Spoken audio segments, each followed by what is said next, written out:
As I said, I'm part and parcel of you, and it's an honor for me to be here today and to be received so well. Now, let me say a few things before I get into politics, because this is a very strong PDP crowd, and we have to say a few things, and I hope that nobody will feel offended if I say a few things about the country and about politics here today. Before I get there, let me say a few words about my friend and brother, Jude Ndukwe, which you may not know, even though he's your son. This is one that has stood through thick and thin with those that he has befriended, has become friends to. He's part of my family. And it's not just me. He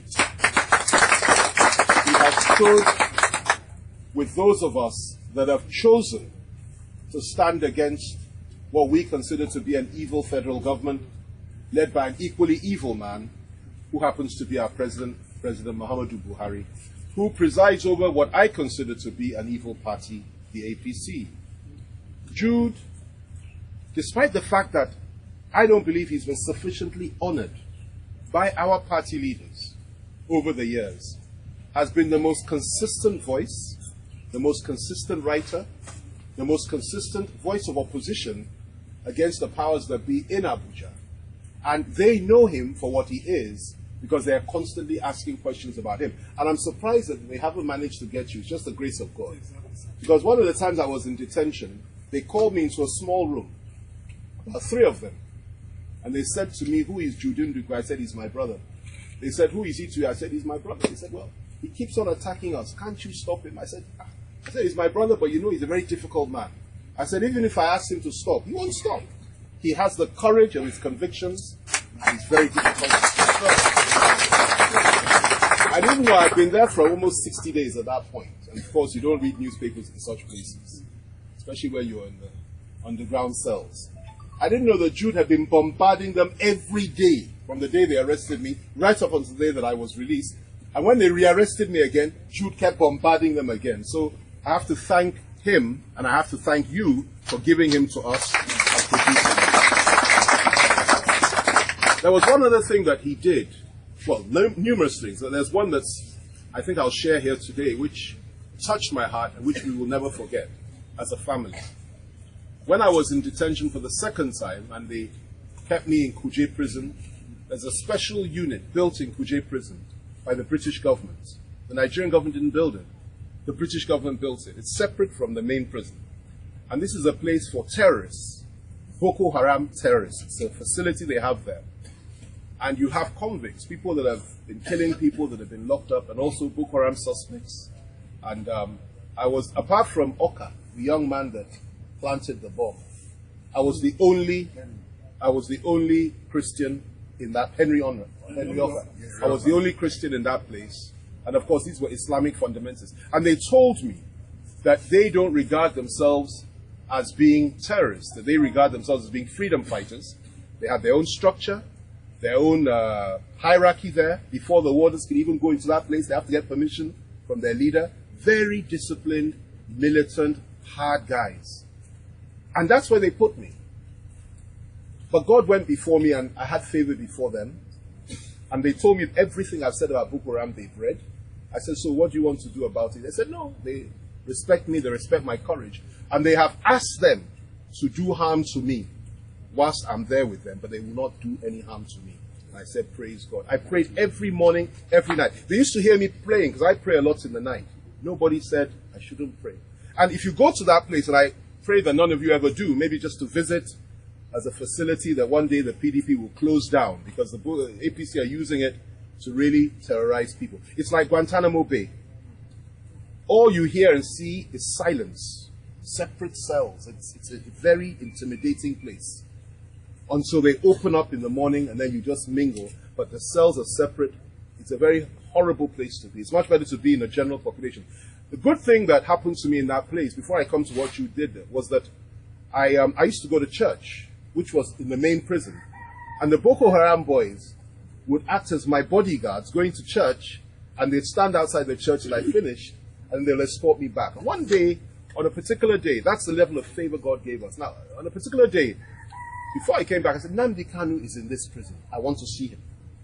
And that's when I now hopped across to where they kept Nnamdi with my Boko Haram bodyguards, and he had all these very intimidating looking Igbo boys around him when we got there. And it was a very interesting mix, because they were wondering how are these people coming with. I went in there, we spent about 3 hours talking. Another great, proud son of this land, and I'm a great friend of his. I respect him. I will never, ever, ever let anybody make me say that I won't talk about him. I learned so much from him that day, and ever since then we have been good friends, and I pray that he's well, wherever he is, whatever they've done to him. Now, I couldn't get out of that place because nobody was prepared to stand as surety for me, because everybody ran away at that point. It's not just a question of locking him up, but now they're locking him up in a terror cell, hoping they'll kill him there or they'll maim him, and all sorts of things. So everybody ran away. But Jude stood up and said he's prepared to put down his house as part of the conditions of bail for me. And he did that. An Igbo man doing that for a son of the Yoruba. And somebody will tell me that we shouldn't build a bridge with the East. I'm part of you. I'm married to you. The one that got me out of prison when I was there is from here.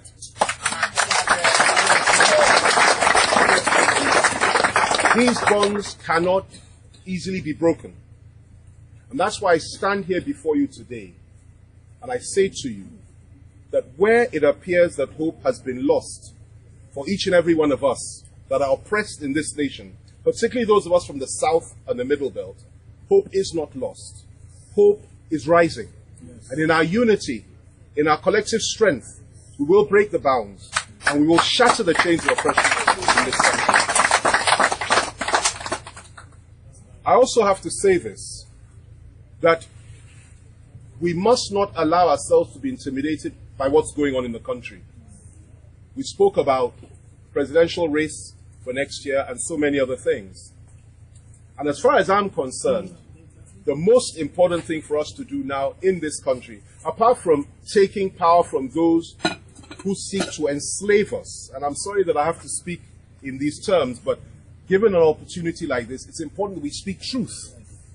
So that from when you leave here, you can go home to your various homes, communities, and spread the word that FFK said, they want to enslave us. And APC is a vessel for enslavement. It enslaves, it destroys, it humiliates, it shames those that they consider to be their detractors and their enemies. In the name of hegemony, in the name of ethnic Fulani domination, and in the name of hate, in the name of division, in the name of destruction. Buhari's administration has killed more Igbo people than any other government outside the Civil War. Check the facts.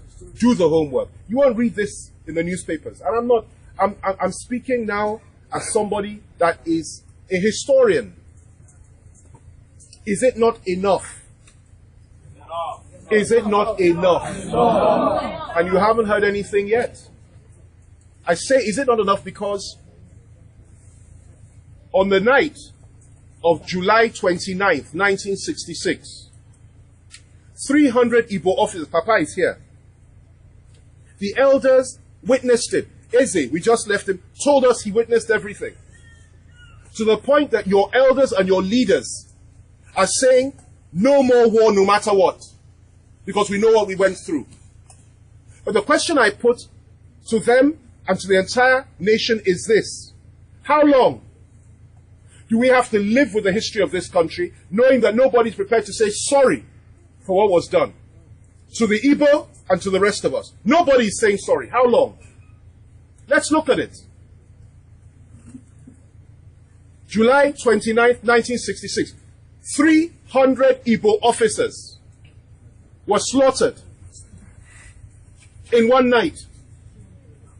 An Igbo head of state from this land, Abia State, was killed in cold blood, stripped naked, beaten. General Aguironsi, from Abia. From Igbo, yeah. His host, Colonel Fajri, he was military governor of the Western region. When they came, he said, no, you can't take him. You can't take him.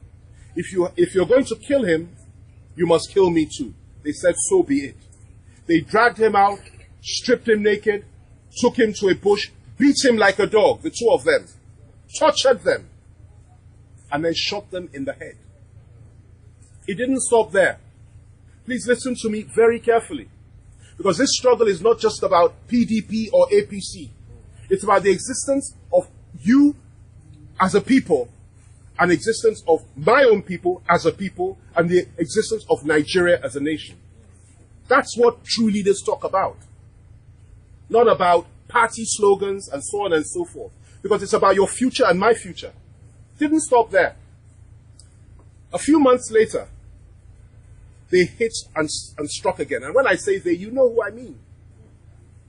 That coup was labeled the Northern Officers' Revenge Coup. The Northerners killed 300 Igbo soldiers in one night. They killed an Igbo head of state. They killed a Western military commander from the West, the governor of the West, Raji, who stood with the Igbo man. It didn't stop there. Next stage, a few months later, 2 or 3 pogroms in the north. Over 100,000 Igbos. 100,000. They say 30. But it's not 30. It's 100,000. And if you want to know the true history and read the story, please don't read what either the Nigerians or even the Biafrans write. Go and look at the journals of the French journalists, the French historians particularly, and the British and the Americans, to the extent that the American president of that day said he has never seen such barbarism before. This is what they said. 100,000. House to house. Hospital to hospital. Office place to office. Even the airport, they will see an Igbo woman. They will say, you're an Igbo woman. Cut open her stomach. Bring out the child. Dash the child's head against the floor. Papa, you will confirm to them this is the truth. Why do you think they stopped teaching history in Nigerian schools? Because they don't want anybody to know. But my own position is this. If you don't know the truth about your past, you will repeat the mistakes of the past, you will not learn the lesson of history, and you will ensure that history repeats itself and things will go from bad to worse. And that's precisely what is happening today. We haven't learned from our history. But they don't want you to know. Didn't stop there. As the 100,000 were being slaughtered, they were running back to the east. A great man, a great son of the East, who was part of the military hierarchy, a privileged man, who was at Oxford University, a very senior army officer, who was the commander, general officer commanding the military in the eastern zone of this country, a member of the ruling class, a man whose father was one of the richest men in Nigeria. He had nothing to gain in saying that he would rather die than watch his people die. He was a member of the ruling class. But what did he say? He said, enough is enough. And he drew the line. And he said, you that are being slaughtered, sons and daughters of the Igbo, Igbo, come back home and we will draw the line. And when you cross that line, you are inside Biafra and they cannot come and kill you in Biafra. That's what happened. And they started coming back.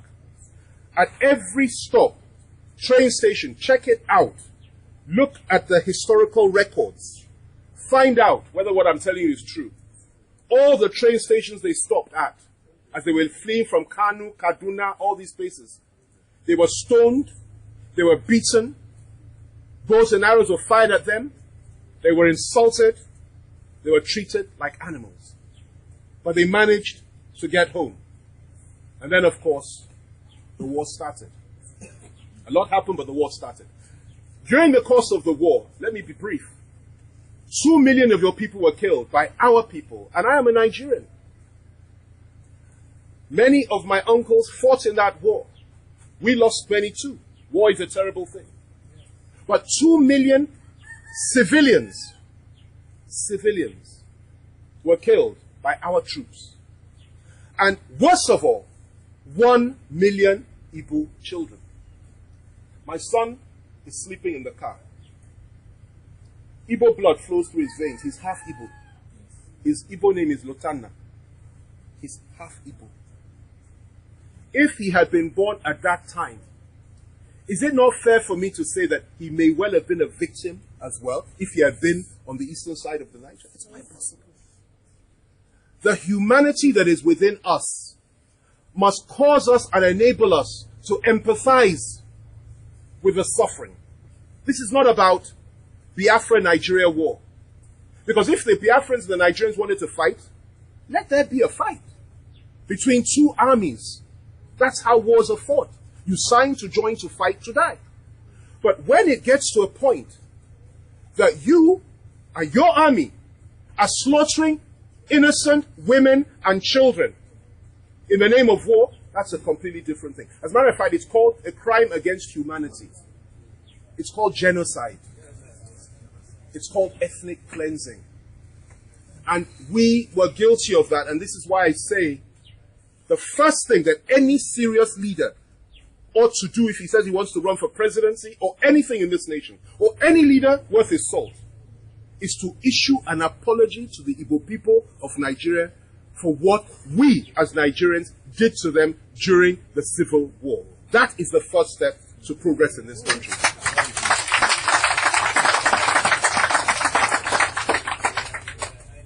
The war ended, and what happened? Igbo men that had millions in the bank. Let me tell you your history. And please, those that are so disconnected, that say that it doesn't matter what happened in the past, let's just think about the present, have almost lost their soul. And that is the whole purpose. Because if you're no longer connected, if you don't care about what happened in the past, then surely you certainly don't have a right to complain about the plight of today. Millions in the bank. War ended. And what did we do? We took all the money and we said, take £20. And we gave you £20 to begin your lives again. You go back to where you came from after the Civil War. You went back to the South. You went back to the North. Your properties were taken from you in the name of abandoned property. The only place that you could get your properties back, and this is important, was in the Southwest. And you got your properties back there. A few infractions here and there. But you got your property back. Everywhere else in this country, the Igbo could not collect his property back. But you know what? It's not all a sad tale. And this tells you the kind of courage that only you can possibly muster in this nation. The strength of the Igbo. Within 10 years after the end of the Civil War, despite the fact you had been killed, maimed, deprived of everything you have, an Igbo man became the vice president of Nigeria in 1979 by the name of Chief Alex Ekweme.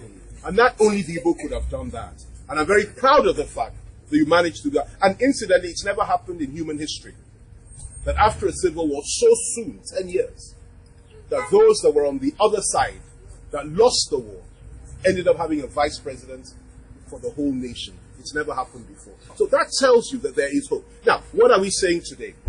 The same way in which Igbos were killed at that time, just before the war, and after the coup, and during the coup, and just after the coup, is what we are witnessing today over the last 3 years since President Buhari has come to power. And you cannot sit by quietly. We have a few months to go to an election.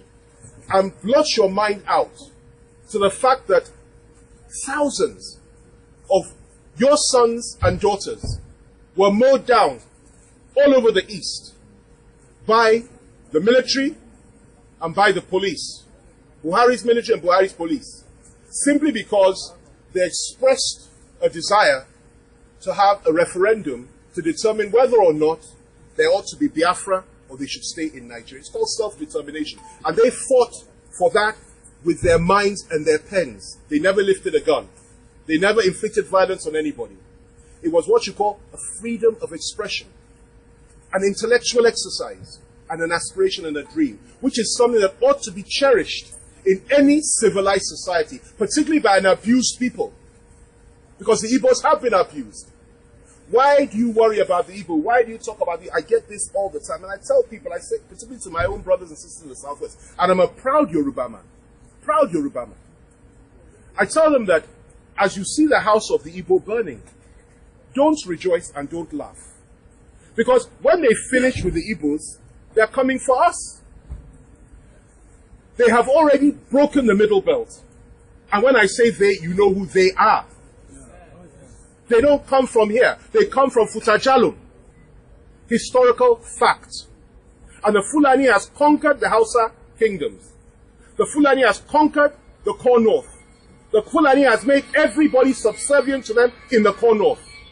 The Fulani have their own language, which they refuse to share with ordinary commoners. They have imposed Hausa as the lingua franca of the north, even over the Christian kingdoms there. And I tell you, if you think the Igbo had it hard, go and find out what has happened to the people of the Middle Belt, where Christians are slaughtered every day by Fulani terrorists in their homes, maimed, vital organs removed. And the people will try to defend themselves. They will be disarmed by the military and the police. And then they will allow the Fulani to come in. And no policeman, no soldier will defend the communities. 808 people died. December 25th, 24th and 25th in southern Kaduna alone, in one community. 808. That's a lovely Christmas gift. And my friend, who is the governor of that state, who is no longer my friend, because I cannot be friends with a mass murderer and a genocidal maniac, told his soldiers or the commanders or the police under his command as chief security of the state to just ignore it. And never has there been an apology. Since then, it's been happening. Taraba, you need to know what's going on. Yes. Adamawa, Plateau, everywhere in the Middle Belt. Everywhere. Benue, it's a daily occurrence. And there's a collusion with the media to suppress the truth. But the truth stands no matter what. I had the honor and privilege of receiving over 1,000 people at the burial of Mama yesterday. They sat quietly in one corner under a large canopy. I didn't know there were so many until I went there to meet them. They were representatives of IPOB who came to honor my mother-in-law in death. And yesterday I had the distinct privilege of visiting the home of my friend and brother Nnamdi Kanu, because I cannot come to this part of the country and not visit his home, even though we don't know where he is. And we had some very interesting discussions there. My pain is not just for you, but for each and every one of us. In the Southwest, we are suffering as well. They have killed many of our people over the years. They killed MK Abiola, who won an election. They orchestrated a division in 1965, where we were killing each other like animals in the Southwest, which led to the first coup. They've been killing us ever since. They've been depriving us ever since. They've been denying us ever since. And I'm saying it ends today. Amen. Amen. And please, make no mistake about it. When I speak, I'm not alone. Afenifere, who are our elders, our revered leaders in the Southwest, share my views concerning the importance of restructuring this country. Because if we don't restructure, we are going to end up killing each other. The leaders of the Niger Delta, the elders of the South-South, and one of their brightest young men is here with us today. They share my views on restructuring. And of course, Ohaneze and the Middle Belt Forum. And we had a wonderful meeting in Enugu at the beginning of this year, a handshake across the Niger, in which we resolved that we will never, never, never allow ourselves to be enslaved in our nation. And we will never bow to hegemony or tyranny or religious or ethnic cleansing. And we will not be intimidated by anybody. We have that firm resolve. So I don't speak alone. Recently, the Secretary General of CAN died, and we went to his burial in southern Kaduna. It was so bad because that community had been so slaughtered by the Fulani that the governor couldn't come. All the Christian leaders were there, but the governor could not come. He was scared. The deputy governor, who is a Christian and who is from there, could not come because he was scared. Because even the day before, people were slaughtered again by the Fulani. This is what we're facing in this country. It's an existential threat, and it's not good enough for us to feel that simply because we're scared of being arrested, we're scared of being detained. The fear has gone long time ago. It's okay, it's okay, it's okay. The fear has left us. It's okay. It's okay. Leave. I don't think we should go. Can I go on? Come and stand here if they want. Please, Maggie, let him come and sit here if you won't let him. Come and sit. Come and sit here.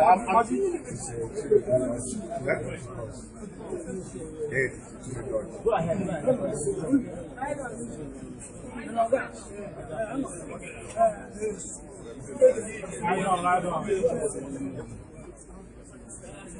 Lie down. We love you. Thank you very much. Are you okay? Thank you very much. What I was saying was this. Fear should not have any place in our hearts. Fear. The fear of incarceration. The fear of death. The fear of marginalization. Or the fear of the unknown. Because we have a God that is mighty in all situations and in all things. And even if death were to come, hundreds of thousands have died before us. And as a Christian, you don't die. You only change address. Absent in the body, present with the Lord. Christians don't die. To die is, to live is Christ. And to die is gain. Once you lose that fear of death, or incarceration, or torture, or whatever it is they wish to do or say, once you lose that fear, you become kings. And you can do anything. And I am here to encourage you and tell you that we must maintain the peace. We mustn't be provoked, or we mustn't retaliate. But we must understand the evil that we stand against. Because this government, I repeat, is evil. And if they come back in 2019, if Buhari comes back in 2019, this country will face the kind of terror that it has never faced before in our history. During the campaign, I came to the East and I told them that this man Buhari, I was involved in the campaign for President. I said he was part and parcel of those that committed genocide against the Igbo during the Civil War. He was deeply involved. He was deeply involved in every atrocity. This is a man that does not have any love for the Igbo. How do I know? He told me himself. We had a discussion in 2014. And I've said it in numerous places. These are people that do not believe in building bridges. Will understand the importance of ensuring that this tyranny does not continue. Yeah. Because I will tell you this and I will end with this. And you can quote me anywhere, to anybody. Anywhere, to anybody.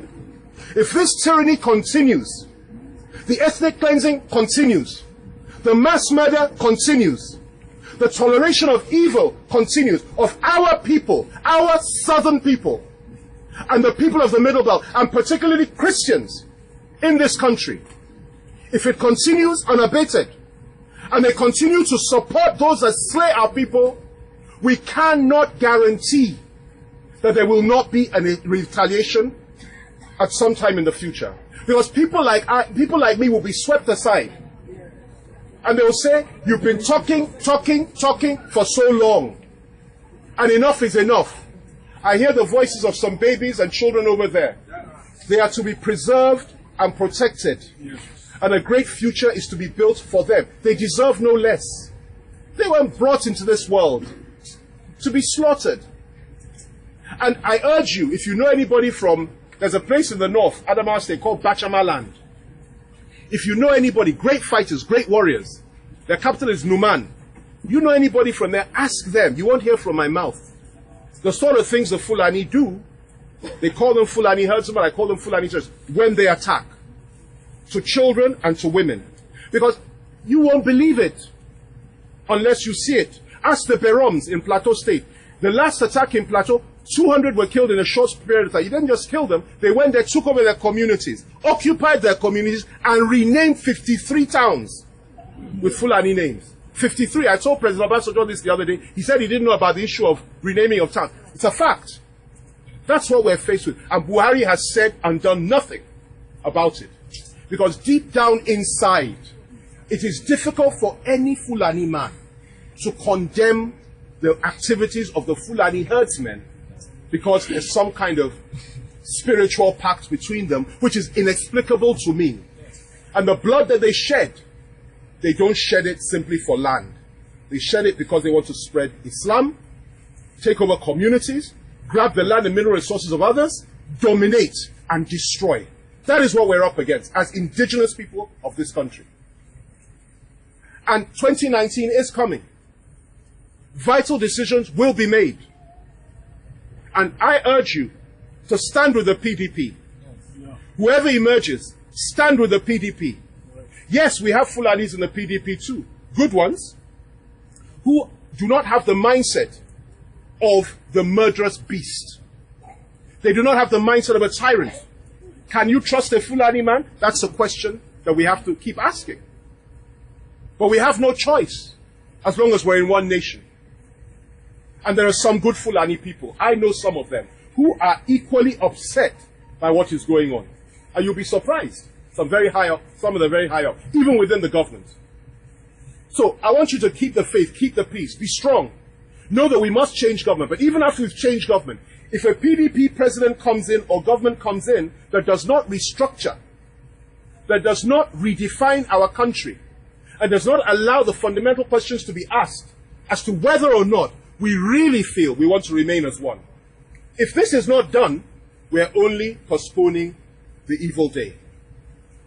And may God guide us. Amen. May God protect us. Amen. May God be with you. Amen. May God protect you. Amen. God bless you. And I want to thank you again. I want to thank you, sir, for receiving me and my team, my delegation. I'm sorry I didn't introduce all those that came with me. Perhaps when I sit down now, they'll quickly introduce themselves. And I want to say that I will be coming back here regularly. Now, something was spoken here by my brother here, which is very spiritual. You're a very spiritual man. Yeah, of course. Yes. And politics is a spiritual game. A lot of people don't know that. Nobody has ever ruled this country that came and said, I have money, I have power, I want to rule, and got it. It's never happened. Every single time a leader has emerged, the person came from the backwaters. They just picked him. He had nothing. He had nobody. And some people just said, you're the one. Some came from prison like Obasanjo. Tafawa Balewa was a teacher. Shagari was a teacher. He wanted to be a senator. Jonathan was just being governor, and he was governor of his state. And then he became a vice president. He didn't even know. I was there when the decision was made. I was in the room. They chose him. He had no idea. He didn't ask for it. And the next thing that happened, God made it that he just became president. But the good thing is this. At every point in time, we knew prophetically what was coming. And before I conclude, let me leave you with this. Is it a coincidence, or is it by accident, or divine design, that every single Fulani man, or not Fulani, core northerner, listen to this carefully, core northerner, that has ever ruled this country since 1960, has either died on the throne, been killed on the throne, or been removed through an undemocratic process? That is what has happened. Now, I do not wish Buhari ill. I do not wish him death. I do not wish that he will be removed unconstitutionally, because I want us to defeat him fair and square in order to further demystify him. Yes, sir. But I say this for one reason and one reason alone. Is this not the voice of God? Are these not the ways of God, that if you keep on bringing those that kill my people and oppress and have blood on their hands, that came from a foreign land to claim your country and rape your women and kill your children, and you keep making them president or head of state, either through the barrel of a gun or through the democratic process, if you won't reject them, I will continue to do that until you get the message clearly. And that's what I want to leave with you. We need to think hard about our future. You spoke prophetically here today. It's the beginning of a new order. And when the time comes, I want to assure you, I've never hidden it, because I'm a spiritual man, I'm a child of prophecy and a son of grace. When the time comes, I will certainly take up that challenge and run for the leadership of this country. And God will ensure that we succeed. But much work still needs to be done before then. And it's left for us to do it. May God guide you. May God be with you. PDP! Power to the people! PDP! Power to the people! PDP! Power to the people! Thank you very much. Thank you very much, sir. God bless you.